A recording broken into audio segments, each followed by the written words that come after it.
Bueno, nuevamente nos encontramos acá en este espacio que se llama Red de Institutos de Geografía y Estudios Territoriales del Área Metropolitana, REDIGET, que tiene el propósito de colocar en debate nuestros temas que vienen desarrollándose en nuestros espacios de investigación, en nuestros espacios de formación superior, que hoy más que nunca nos reclaman revisiones, reflexiones y también proyecciones que vamos realizando casi espontáneamente con intercambios de investigación, de investigadores, con discusiones comunes, y desde el año 2023, por iniciativa de algunas colegas que hoy están presentes, conformamos esta red. ¿Quiénes estamos participando? La Universidad de Buenos Aires, quien tomó la iniciativa en esta discusión, la Universidad Nacional de La Plata, la Universidad Nacional de 3 de Febrero, la Universidad Nacional de General Sarmiento, el Centro de Estudios Urbanos y Regionales, la Universidad Nacional de San Martín y la Universidad Nacional de Quilmes.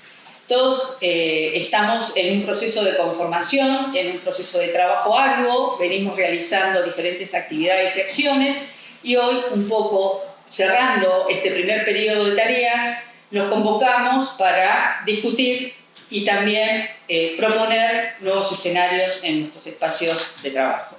Por eso tenemos, por ejemplo, el campo de la enseñanza en geografía, en el nivel superior, las discusiones en nuestros espacios de ciencia y tecnología, cómo dialogamos con las políticas públicas y cómo también somos parte de ellas. Así que, no sé, Nadina, ¿te parece interesante la temática? Sí, bueno, uno de los temas que hemos estado charlando tiene que ver con la enseñanza de la geografía como disciplina en la escuela secundaria, teniendo en cuenta que es una disciplina que está desde el origen de la escuela secundaria. Si bien ha ido cambiando sus contenidos, se ha ido renovando, dialoga muy fuertemente, por un lado, con aquellos debates y paradigmas que la propia ciencia geográfica tiene y de qué manera se va incorporando esos saberes en la escuela secundaria, y por otro lado con la propia finalidad de la escuela como institución, que también ha ido cambiando.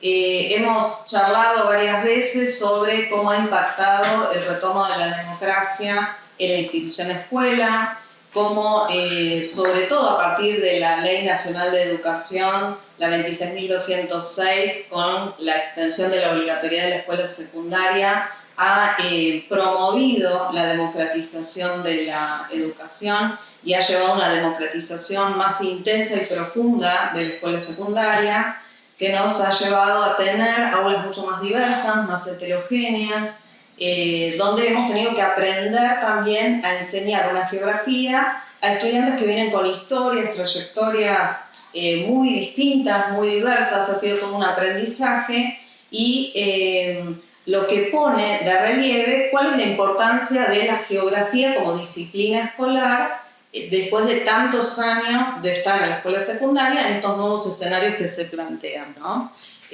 Lo hemos estado charlando, inclusive vos, Omar, también has dedicado parte de tus escritos y de tus intervenciones acerca de la importancia de la enseñanza de la geografía.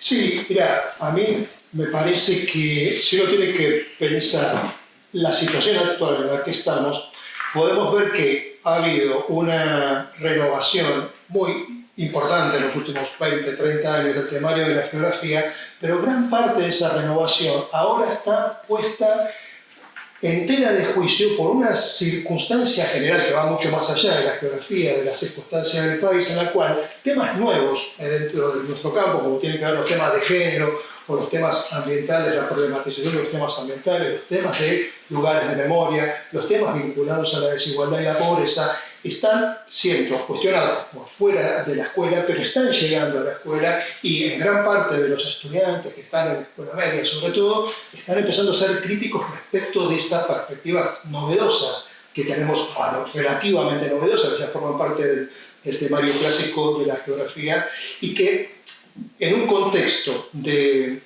crisis también de los criterios de verdad vinculados a la ciencia, en donde en el caso de geografía una de las cosas que más se ve fácilmente, es el tema de la extensión de la idea de la tierra plana, el terraplanismo. Así como hay terraplanismo en relación a la esfericidad de la Tierra, también hay terraplanismo en otros de los temas vinculados a la enseñanza y las características de la geografía. Así que sí, que me parece que este es el momento en el cual nos encontramos y que este momento tiene que ver, en cierta medida, con una idea que está circulando vinculada al tema de cierto adoctrinamiento, ¿no? De la idea del adoctrinamiento en las escuelas, ¿no? Y vos, Gabriel, algo sobre esto habías pensado, trabajado. Claro, bueno, sí, buenas tardes, ¿cómo están? En realidad hay toda una presunción de adoctrinamiento que estaría sucediendo en las aulas, pero no solamente en las aulas de las escuelas secundarias, sino en las aulas de las universidades, ¿no es cierto? Entonces creo que ahí el discurso fuerte está montado sobre la idea de crear un fuerte manto de sospecha sobre lo que hacemos, es decir, sobre la naturaleza misma de nuestra tarea. Yo diría que por una parte está bajo sospecha o tiene una fuerte sombra de sospecha el hecho educativo mismo que está sucediendo en las universidades y en las escuelas, y por otra parte, qué es lo que se dispone como política educativa para la continuación del desarrollo de currículum, del desarrollo de las clases, de las instancias de capacitación, de formación continua. Todo eso pareciera estar bajo sospecha. Y a mí me parece que eso debe llamarnos poderosamente la atención y tener particular cuidado. Porque no es un hecho novedoso, sino que es un hecho que ya viene remontándose en los últimos 5 o 6 años, en donde, para decirlo claramente, los gobiernos de derecha, los ministerios de educación identificados con el pensamiento más conservador o neoconservador, vienen indicando culpabilidad sobre docentes o profesores, profesoras, estudiantes, planes de estudio, textos escolares. Es decir, esto de sembrar este manto de sospecha está fuertemente alimentado por un pensamiento medieval, claramente medieval, de restricción de todo pensamiento crítico. Entonces, en ese punto, todo pensamiento crítico fundamentalmente está orientado a tratar de limar cualquier escenario de cambio social, cualquier discusión en torno al ambiente, cualquier discusión en torno a las políticas o a lo político, y cualquier discusión en torno a cambio social, económico en general. Por lo tanto, claramente ese manto de sospecha viene desde una suerte de paraguas ideológico-cultural muy ligado al pensamiento neoconservador y medieval, insisto, ¿no es cierto? Entonces, bueno, creo que charlaremos un rato sobre estas cuestiones, pero me parece que también Perla sobre este punto tenía unas palabras para comentarnos. Sí, fundamentalmente lo que yo quería plantear era cómo, asociados a estos avances que planteó Omar y también un poco Nadina, estamos viviendo en la sociedad un cuestionamiento a los derechos sociales históricamente adquiridos, ¿no? Y esto va de la mano de la decisión de un achicamiento del Estado, y entonces eso afecta directamente a la política de ciencia y técnica. Entonces lo que hemos visto desde los sectores más involucrados con la investigación es un poco por un lado la desjerarquización del Ministerio de Ciencia y Tecnología, por el otro lado el no financiamiento o no apoyo a investigaciones que ya fueron evaluadas desde este ministerio. También ahora apareció un nuevo plan de innovación 2024-2025 de un año que los propios investigadores no sabemos cómo se ha elaborado y cuáles son sus contenidos, ¿no? Y después toda una política, esto que estuvimos hablando de achicamiento, que significó despedir funcionarios, muchos, los que se encuentran más en situación de precariedad ahora van a tener que pasar por un examen de idoneidad, la reducción de becas doctorales y postdoctorales, el no ingreso de investigadores que fueron aprobados por CONICET y la limitación de los salarios, ¿no? Y también quisiera destacar cómo el sector de las ciencias humanas ha sido afectado por fundamentalmente la implicancia que tuvo las ciencias humanas en cuanto a las políticas públicas asociadas a los derechos, ¿no? a la defensa de los derechos. Y en los últimos tiempos vimos persecuciones ideológicas en este sentido. Y a mí me parece que sería bueno en este momento también pensar en las resistencias, que cómo nos hemos organizado. Por un lado, los investigadores de institutos hemos realizado una red que se llama RAICIT, a fin de dar cuenta de la utilidad de la ciencia. En cada elemento que nos rodea está presente la ciencia, entonces dar cuenta de este vínculo con la sociedad. También para organizarnos para hablar con las autoridades que estuvieron vinculadas con la aprobación de la ley de financiamiento, que finalmente fue vetada, de financiamiento del sector de ciencia y técnica, y todo lo que tenga que ver entonces también con las cuestiones de planteos más de judiciales, de no poder, diríamos, defender la continuidad de la investigación. También se han organizado los gremios, también se han organizado los estudiantes.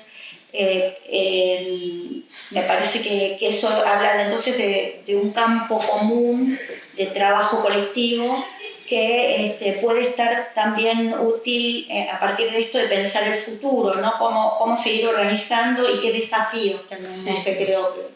Sí. Sí, totalmente de acuerdo.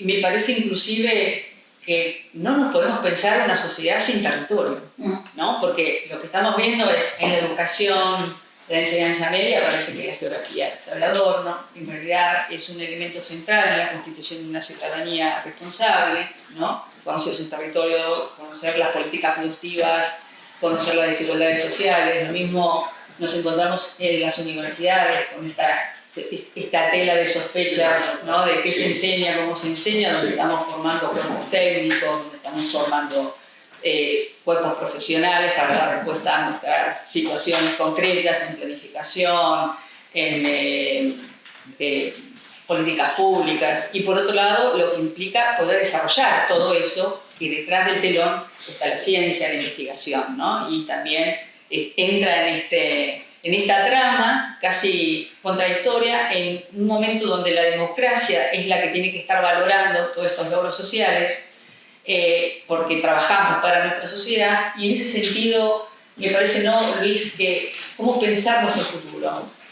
Sí, ahí quisiera también agregar, antes de acercarme a esto, Cristina, que además de lo que es el ámbito educativo y el de investigación, el ámbito de extensión se ha visto fuertemente perjudicado por justamente un territorio en el cual las universidades han empezado a trabajar mucho, que es la vinculación con los sectores sociales y justamente los más vulnerables, que son los que están siendo más perjudicados por las políticas actualmente en desarrollo. Ha habido una retracción muy fuerte de fondos y acciones que del Estado Nacional. Y también con sectores productivos. Sí, por supuesto. Todo tipo de por eso que los sectores productivos que en estas políticas económicas se han visto como vulnerables en el marco de las estrategias, ¿no?, que lleva a cabo la política económica nacional, que tiende a una concentración, ¿no?, al margen de que se presenta justamente con la supuesta libertad de mercado. Y respecto al futuro, sí, creo que es lo que decís, Perla, las condiciones de vinculación con actores sociales, con estudiantes, graduados, da pie para que podamos pensar, además de algún tipo, las estrategias que hemos venido llevando a cabo, de marchas, de visibilización y de actividades que han sido, en cierto sentido, más reactivas a estas medidas, poder empezar a pensar un camino sobre la base de un futuro que nos podemos imaginar como alternativo. Sí, y pensamos como un colectivo, ¿no? Por supuesto, ¿Sí? Porque, sí. digamos, nosotros nos toca roles diferentes en nuestros espacios de trabajo, de investigación, pero en realidad siempre somos parte de un colectivo, y creo que no estamos en la realidad de enfrente en este sentido, sino intentando continuar con estas conquistas sociales, con estos legados de tantos años de trabajo, de sacrificio, de discusiones y de diálogo que nuestro país ha desarrollado, ¿no? Haber pasado por una dictadura, haber recuperado la democracia, haber tenido esta instancia de otro tipo de ideas, pero que de ninguna manera pensamos que las instituciones no son válidas. Muy por el contrario, es lo que nos están asegurando esta posibilidad de futuro. No para nosotros, sino para los que vienen. Y en ese sentido, los estudiantes, los jóvenes investigadores, todos tienen derecho a la Argentina que conocimos y que tenemos derecho también de seguir conociendo, ¿no? Con nuevas alternativas, pero seguro con inclusión, con diálogo y como iluminando estos espacios que fueron construidos con tanto esfuerzo, ¿no?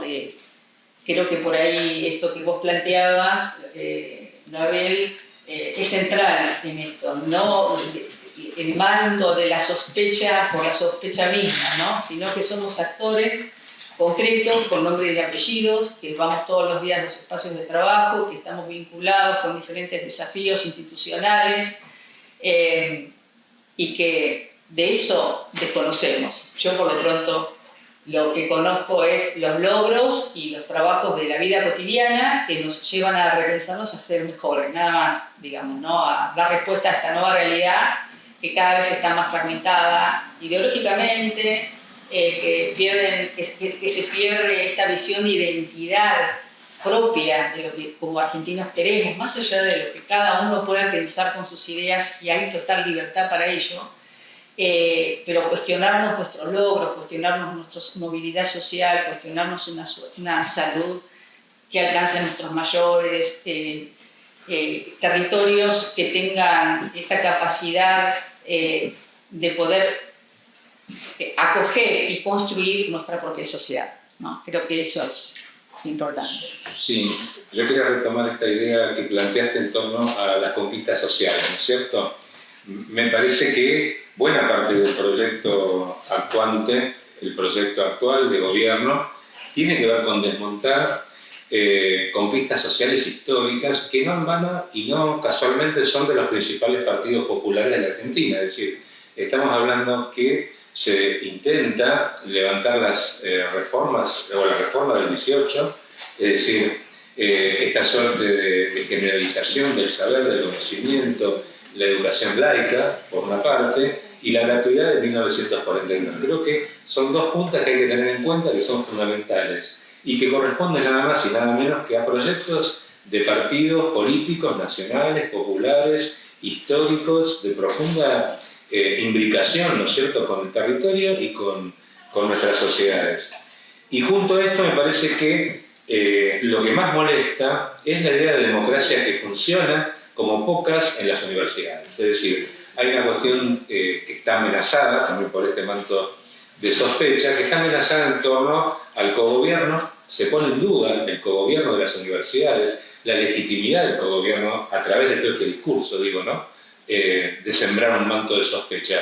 Se pone entonces bajo juicio la validez del cogobierno de las universidades, la gratuidad de las universidades y la libertad de cátedra. Es decir, la libertad de cátedra me parece que es una cuestión que atraviesa concretamente y tiene que ver tanto con las políticas educativas históricas en la Argentina, salvo un periodo de dictadura, y con el hecho educativo en sí mismo. Entonces me parece que se debe reivindicar la libertad de cátedra como verdadera libertad de nuestras prácticas, ¿no es cierto?, en universidades. Entonces, yo me interesa particularmente detenerme en esto, en las conquistas históricas del pueblo argentino en torno a partidos populares y, por otra parte, esta amenaza sobre la democracia que funciona en las universidades, porque creo que se va por la autarquía de las universidades.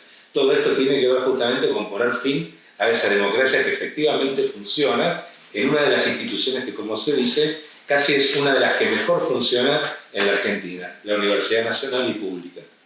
Sí, porque no funciona por casualidad, funciona por sus niveles de transparencia, funciona por sus mecanismos representativos, y eso hay que destacarlo también. Y creo que en realidad, más allá de estos movimientos populares, y te dejo la palabra Mar, también tenemos que reconocer que detrás, mal o bien, siempre hubo un proyecto país y la universidad siempre fue un baluarte en esos proyectos país, más allá de las ideas que detrás estuvieran. Y creo que esto es lo que llama poderosamente la atención en todo esto, ¿no? Digamos, ¿cuál es el proyecto país? Solamente es una cuestión de presupuesto, ¿a qué? ¿Para qué? ¿Dónde? ¿Cómo? ¿Y por qué las universidades que deberían ser un motor en esta idea del proyecto país, ¿no? Sí, Omar. Sí, no, estamos hablando en relación a cómo pensamos el futuro, estamos mirando el presente amenazado y estamos haciendo una mirada también sobre lo que las herencias que tenemos y los legados que tenemos. En la práctica de investigación, si algo que yo aprendí como geógrafo, es por decir de algún modo, la inercia que tienen los territorios.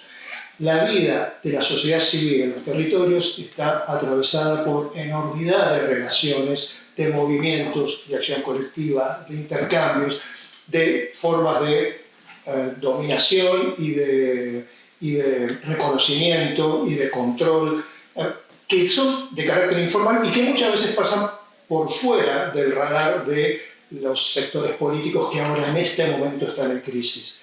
Así como hace un año, y en abril, esto yo lo había dicho en el encuentro que tuvimos de abril, no teníamos elementos para poder dar cuenta efectivamente de lo que estaba sucediendo, porque nos quedábamos como si herramientas para poder entender la realidad social y geográfica, sí también es posible decir que en esta inercia, en este sedimento histórico, hay gran construcción de posibilidades de transformación que tal vez no estemos viendo y que, retomando lo que decían ustedes recién, el papel que tenemos en este momento es justamente el de tratar de consolidar y de solidificar el lazo social que está siendo desgarrado, desarmado,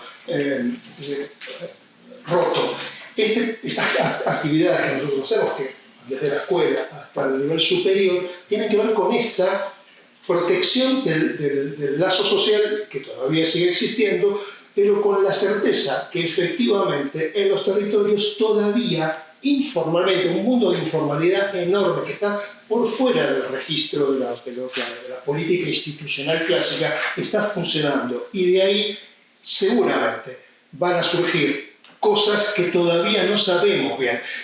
O sea, a lo largo de estos 40 años de democracia nos hemos encontrado con múltiples sorpresas. Las elecciones del año 1987, las movilizaciones del año 89, 90 y 91, la crisis del 2001, las emergencias políticas a partir del 2003. Todo esto tiene que ver con cosas que estaban pasando en los territorios y que no siempre se les veían. Por ejemplo, cuando sucedieron los saqueos, ¿eso fue algo espontáneo estrictamente? No necesariamente, pero lo que se trata de ver es todas las relaciones que están por detrás existiendo y que muchas acciones de carácter territorial terminan teniendo efectos sobre la clase política, el sector político o el nivel institucional. Mientras tanto, lo que hay que tratar de pensar en nuestro lugar es cómo podemos seguir fortaleciendo el lazo social. Sí, yo relacionando lo que vos decís, Omar, con lo que también planteaban ustedes respecto de yo vuelvo un poco al lugar de la escuela y la importancia de la geografía en la escuela, en el sentido de que es aquella disciplina que nos permite comprender esto que vos también estás planteando, ¿no? ¿Qué herramientas le estamos dando a nuestros estudiantes en las escuelas para que puedan analizar esa realidad, esos intereses que aparecen en la sociedad, intereses contrapuestos, contradictorios a veces? La geografía y las ciencias sociales son las que permiten a nuestros estudiantes poder comprender esa realidad, poder analizarla, poder desnaturalizarla. Exacto, y no quedarse en respuestas frente a lo que sucede de binarias, bueno, malo, lindo, feo, me gusta, no me gusta, sino poder profundizar, poder analizar, poder decodificar lo que está pasando. Las ciencias sociales brindan herramientas en la escuela para eso, y lo relaciono un poco en el sentido que también la escuela es el lugar donde se aprende el ejercicio de los derechos, ¿no? Esta idea de una escuela que no solo va a formar a un pequeño grupo que son los que van a poder ir a estudiar el día de mañana, si pensamos en una universidad arancelada donde solo unos pocos van a poder acceder, sino también una escuela que forma a nuestros futuros trabajadores en la idea de que van a conseguir trabajo, aunque en un contexto de ajuste como el que estamos teniendo, de cierre de empresas y demás, la inserción laboral de nuestros jóvenes es un problema, empieza a ser un problema en el día de hoy, sino también una escuela que forma a los ciudadanos conocedores de esos derechos de los que vos hablabas, Gabriel, pero que no quedan solo en un título, bueno, estos son tus derechos ciudadanos, sino que se aprenden ejerciendo en la propia escuela, ¿no? Me parece que las ciencias sociales y la geografía dialogan de esta manera para formar una ciudadanía con un pensamiento crítico y mucho más complejo que supere una instancia de solo contar lo que pasa, ¿no? Me parece que también esto nos lleva a desafíos institucionales, ¿no? En el sentido de, frente a este esquema nacional de reducción de lo público, de lo estatal, de lo solidario, creo que tenemos que elaborar proyectos justamente en el sentido contrario, que las universidades abran instancias de vinculación, de educación alternativa, de educación popular. Creo que el desafío que tenemos no es solo resistir las condiciones, sino también creatividad, con creatividad para abrir instancias de vinculación con aquello que, como decía Somar, está en los territorios y requiere, y con lo cual podemos trabajar y elaborar proyectos. Entonces creo que no es un momento de encerrarse y enclaustrarse, por usar la palabra de claustro universitario, sino justamente la de tener creatividad, abrir más espacio público en nuestras universidades. Sí, empezar también a pensar con otros, ¿no? Sí. No en lo observado, sino abriendo diálogos, tendiendo puentes hacia el afuera de las universidades, hacia el afuera también de la escuela, cómo dialoga con sus comunidades. Y también pensando, digo, la universidad no solo como formadora de investigadores, sino también como formadora de docentes, ¿no? Esta idea de, bueno, ¿qué docente estamos pensando para una escuela que forma ciudadanos, que forma futuros trabajadores, que forma futuros estudiantes y que, vuelvo y retomo porque me parece súper importante, y que a través de su enseñanza contribuyen al ejercicio de los derechos de los estudiantes dentro de la propia escuela, ¿no? La Universidad de Ciencia y Técnica no es solo los investigadores, sino cómo se nutre también la docencia de esas investigaciones, de esos proyectos de investigación, de ese saber que va creciendo y que va llegando a la escuela, ¿no? Hablamos hoy en día de una geografía crítica que ha ido llegando a la escuela secundaria, más lentamente por ahí de lo que ha avanzado en los ámbitos de investigación, pero que termina llegando a la escuela y aporta contenidos que permitan resignificar la realidad y, vuelvo, brindar herramientas a nuestros estudiantes para que la puedan decodificar, ¿no?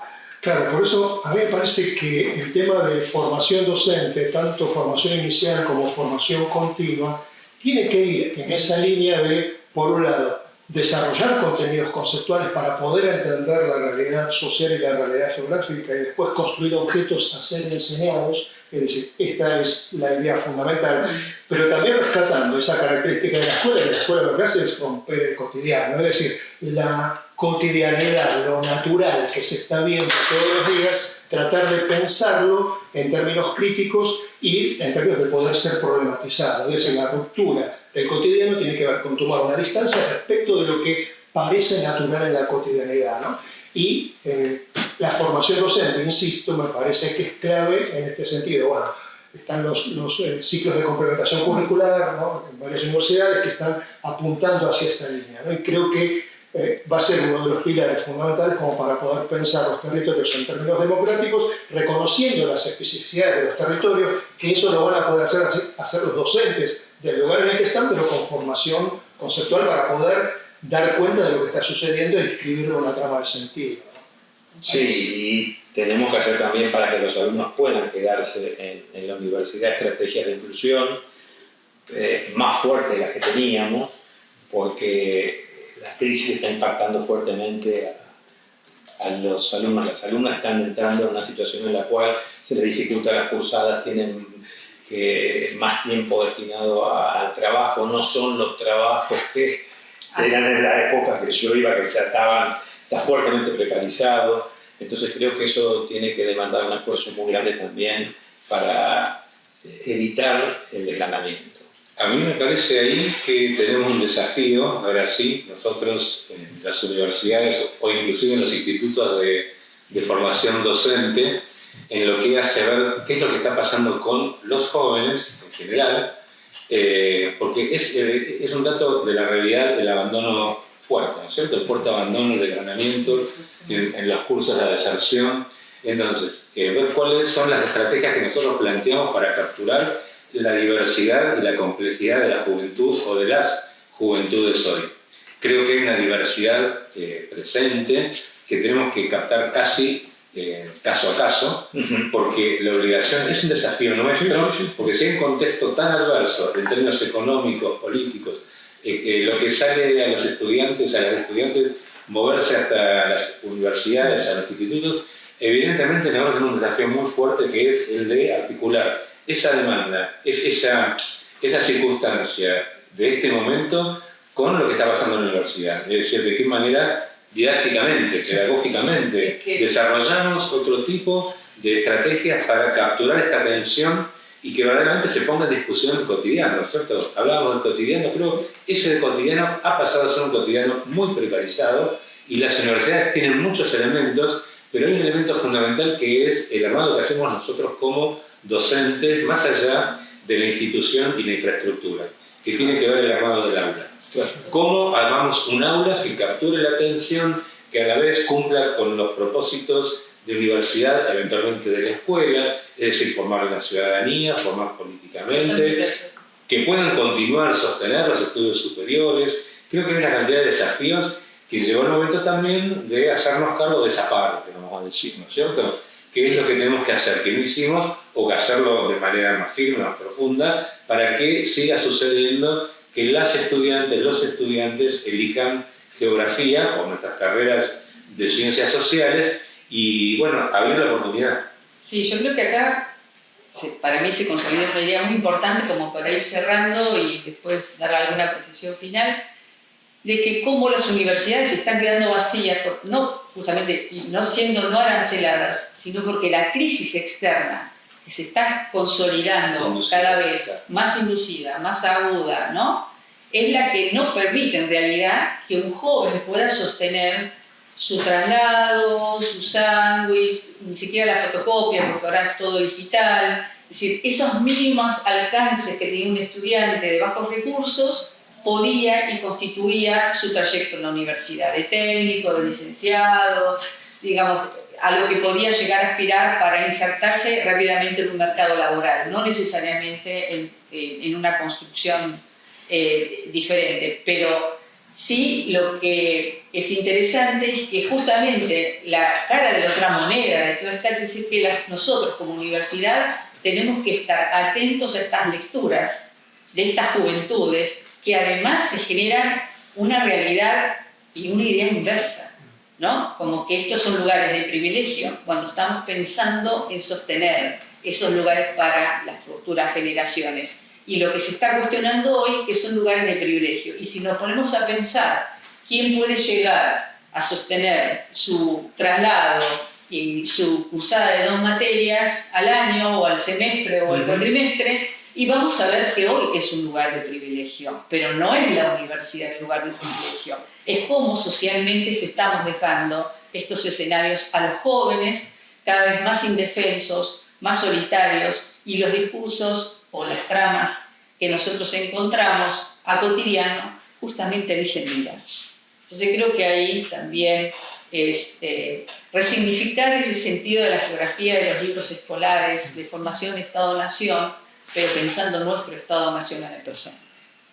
Sí, a mí lo que me gustaría agregar es este cruce con la investigación de estas cuestiones que ustedes estuvieron planteando, porque creo que lo que planteaba Omar respecto a estos procesos latentes en devenir pueden ser atravesados por otras agendas, de otras escalas, que creo que es objeto de la investigación en geografía, ese cruce multiescalar, y en un momento que vivimos un mundo bastante, diríamos, en crisis, en crisis de representatividad, un poco un mundo de desencanto, entonces que no es solo que tiene que ver con lo que está pasando en Argentina, sino que uno lo ve atravesado por distintos procesos globales, y creo que la investigación puede dar cuenta si se convierte en abierta, si tiene empatía y sensibilidad respecto de estos procesos socioterritoriales. Creo que es un poco de lo que tendríamos que también reflexionar como desafío para el desarrollo de la investigación.